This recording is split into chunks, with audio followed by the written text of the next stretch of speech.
क्या आईवीएफ उपचार पेनफुल होता है? जानने के लिए वीडियो को आखिर तक देखें। एक प्रमुख कारण यह है कि मरीज दर्द के डर के कारण आईवीएफ चक्र करने से बहुत अनिच्छुक होते हैं। उन्होंने अपने दोस्तों से बहुत सारी डरावनी कहानियां सुनी हैं कि उन्हें कितने इंजेक्शन लेने पड़ते हैं और हम में से अधिकांश सुई से डरने वाले हैं। दूसरों ने डरावनी कहानियां सुनी हैं कि योनि से अंडे का संग्रह कितना दर्दनाक होता है, जबकि कुछ पेशेंट्स को अभी भी बुरे सपने आते हैं कि उन्होंने जो एचएसजी किया था वह कितना दर्दनाक था। लेकिन वास्तविकता यह है कि जब आईवीएफ किसी अच्छे आईवीएफ क्लिनिक में एक अच्छे डॉक्टर के साथ किया जाता है तो आपको बिल्कुल भी दर्द नहीं होना चाहिए। हम आपसे वादा कर सकते हैं कि हमारे किसी भी मरीज को कोई दर्द नहीं है, और हम यह बात बहुत विश्वास से कह सकते हैं। सुपरओव्यूलेशन के लिए हम जिन इंजेक्शनों का उपयोग करते हैं उन्हें स्किन के नीचे प्रशासित किया जाता है। मरीज इन्हें स्वयं लेते हैं, और क्योंकि सुई बहुत तेज और बहुत छोटी होती है, दवा को चमड़े के नीचे की वसा में इंजेक्ट किया जाता है। यही कारण है कि इन शॉट्स से दर्द नहीं होता है। हमारे क्लिनिक में एक कलेक्शन सामान्य एनेस्थीसिया के तहत किया जाता है। हम निर्दयी नहीं हैं और अपने मरीजों को अनावश्यक पीड़ा नहीं पहुंचाना चाहते। दुनिया के अन्य हिस्सों में आईवीएफ क्लिनिकों के विपरीत हमारे पास एक एनेस्थेटिस्ट है जो हमारे सभी रोगियों को संक्षिप्त सामान्य एनेस्थीसिया देता है, जो इसे बेहद सुरक्षित और दर्द मुक्त बनाता है।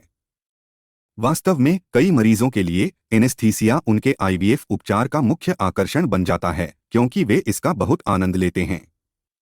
कई मरीज भ्रूण स्थानांतरण के बाद दर्द की शिकायत करते हैं क्योंकि कई डॉक्टर निर्दयी होते हैं और स्थानांतरण के बाद नियमित रूप से इंट्रामस्क्यूलर प्रोजेस्टेरोन, ऑयली इंजेक्शन और दर्दनाक हेपरिन शॉट्स का उपयोग करते हैं। वास्तव में इंजेक्शन इतने दर्दनाक होते हैं कि अधिकांश मरीज कुछ दिनों के बाद अपने बट पर बैठ भी नहीं पाते हैं और उन्हें 2WW के दौरान 14 दिनों से अधिक समय तक इसे रोजाना लेने की आवश्यकता होती है। यह क्रूर और असामान्य सजा है क्योंकि हम वही प्रोजेस्टेरोन वजाइनल पेसरी के रूप में देते हैं। यह दर्द से बचाता है और वास्तव में कहीं अधिक प्रभावी है क्योंकि योनि के माध्यम से अवशोषण बहुत बेहतर होता है। यह लिवर के मेटाबॉलिज्म को भी बायपास करता है, जिसके परिणामस्वरूप यह सीधे गर्भाशय की परत पर कार्य कर सकता है। यही कारण है कि हम पूरे विश्वास के साथ मरीजों से वादा कर सकते हैं कि हमारे क्लिनिक में आईवीएफ चक्र करते समय उन्हें कभी कोई दर्द नहीं होगा। वास्तव में यदि आपका आईवीएफ चक्र शारीरिक रूप से दर्दनाक रहा है तो आपको निश्चित रूप से अपना क्लिनिक बदलने पर विचार करना चाहिए। कई डॉक्टर भ्रूण स्थानांतरण के बाद मरीजों को बिस्तर पर रहने के लिए मजबूर करते हैं। इससे उनका दर्द कई गुना बढ़ जाता है क्योंकि शारीरिक निष्क्रियता के कारण उनकी पीठ में दर्द होने लगता है। इसके अलावा एक निष्क्रिय दिमाग एक शैतान का घर है और वे हर छोटी मोटी तकलीफ और दर्द पर ध्यान देने लगते हैं। हम अपने मरीजों को स्थानांतरण के बाद सामान्य जीवन फिर से शुरू करने के लिए प्रोत्साहित करते हैं।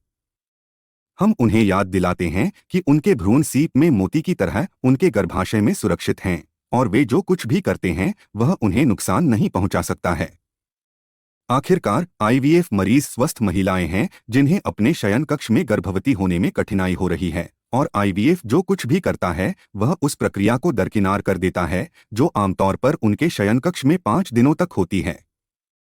हम आईवीएफ लैब में उनकी फैलोपियन ट्यूब को अपनी टेस्ट ट्यूब से बदल देते हैं।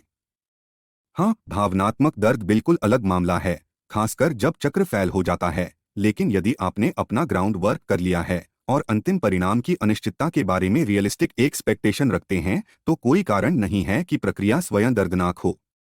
गर्भवती होने में मदद चाहिए? कृपया हमारे फ्री सेकंड फॉर्म भरकर अपना मेडिकल विवरण भेजें ताकि हम आपका मार्गदर्शन कर सके। अधिक प्रश्नों के लिए आप हमसे व्हाट्सएप पर 9867441589 पर संपर्क कर सकते हैं।